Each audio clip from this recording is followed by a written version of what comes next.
হে বন্ধুরা, কেমন আছো? আজকে কথা বলবো আসলে তুফান সিনেমা নিয়ে। তুফান সিনেমার একক রাজত্ব প্লাস হচ্ছে গিয়ে আনকাট সেন্সর ছাড়পত্র পেয়েছে, এই ব্যাপারগুলো নিয়ে আজকে কথা বলবো। প্রথমে আসি আসলে শাকিব খানের অর্থাৎ তুফান সিনেমার একক রাজত্ব। দেখেন, রোজার ঈদের পর কিন্তু অনেকগুলো সিনেমা আসলে কুরবানি ঈদে মুক্তি দেওয়ার মতো পরিকল্পনা ছিল। তার মধ্যে কয়েকটা সিনেমা হচ্ছে জঙ্গলি, তারপর হচ্ছে আরিফিন শুভর নীলচক্র, তারপর হচ্ছে কবি। তো ধাপে ধাপে আসলে যখনই তুফান সিনেমার বিভিন্ন আপডেট চলে আসতে শুরু করলো, তারপর কি হলো, এই প্রত্যেকটা সিনেমা কিন্তু পিছু হটতে শুরু করলো। শেষ পর্যন্ত কি হলো, কোনো সিনেমায় আসলে তুফান সিনেমার সামনে টিকতে পারলো না।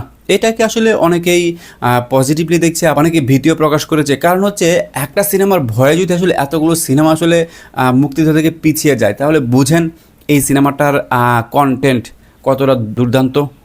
তো সেইখান থেকে আসলে তুফান সিনেমা এবার ঈদে একক রাজত্ব করতে যাচ্ছে, এবং এই ব্যাপারটাকে আসলে অনেকে বাংলা সিনেমার আসলে একটা পজিটিভ দিক মনে করছে। এই যে দেখেন, তুফান সিনেমাটা কিন্তু এবার ঈদে মেবি 160 থেকে 150 এত হলে মুক্তি পাওয়ার পরিকল্পনা রয়েছে। রাজকুমার যে রেন্টালে আসলে হল মালিকরা নিয়েছিল, তুফান কিন্তু এর থেকেও বেশি রেন্টাল হাঁকাবে এমনটাই ধারণা করা হচ্ছে। সেখান থেকে আসলে শাকিব খানের প্রত্যেকটা ঈদই জয় জয়কার হচ্ছে। তো দেখা যাক শেষ অবধি কী হয়। এখন আসি আসলে সেন্সর ছাড়পত্র নিয়ে। আসলে বিভিন্ন পত্রপত্রিকা এবং সামাজিক মাধ্যমগুলোতে অনেকটাই শঙ্কা দেখা দিয়েছিল। সেটা কি, তুফানের সেন্সর ছাড়পত্র নিয়ে অনেকেই বলছে আসলে এই সিনেমাটা নিয়ম লঙ্ঘন করেছে। যেমনটা ধরেন, আপনার টিজার লঞ্চের সময় আসলে সেন্সর ছাড়পত্র নেওয়া হয়নি, এই ব্যাপারটাকে আসলে অনেকেই একটা অভিযোগ মনে করছে। কিন্তু ভাই, একটা কথা বলছি, সেটাও এই সিনেমার সাথে যুক্ত আছে কে? SBF, চরকি, আলফা হাই। দেশের দেশের দুটি বড় প্রযোজনা সংস্থা পাশাপাশি হচ্ছে গিয়ে SBF। তো বুঝতেই তো পারছেন, এত বড় প্রযোজনা সংস্থা, অপরদিকে শিল্পী সমিতির এই যে ক্ল্যাশ হওয়ার কিন্তু সম্ভাবনা, অনেকেই ভেবেছিল কিছু একটা হবে।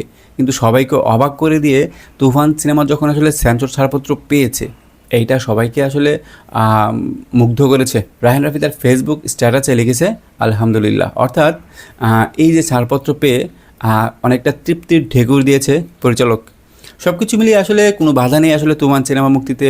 যে সকল নিউজপত্র এখনও অবধি আসলে প্রকাশ করছে যে তুফান সিনেমায় অনেক বাধা বিপত্তি রয়েছে, তারা আসলে নিজেদের ভিউ বাড়ানোর জন্য একটা পায়তারা করছে আর কি, আর কিছু নয়। সব কিছু মিলিয়ে তুফান সিনেমার জন্য শুভকামনা রইল।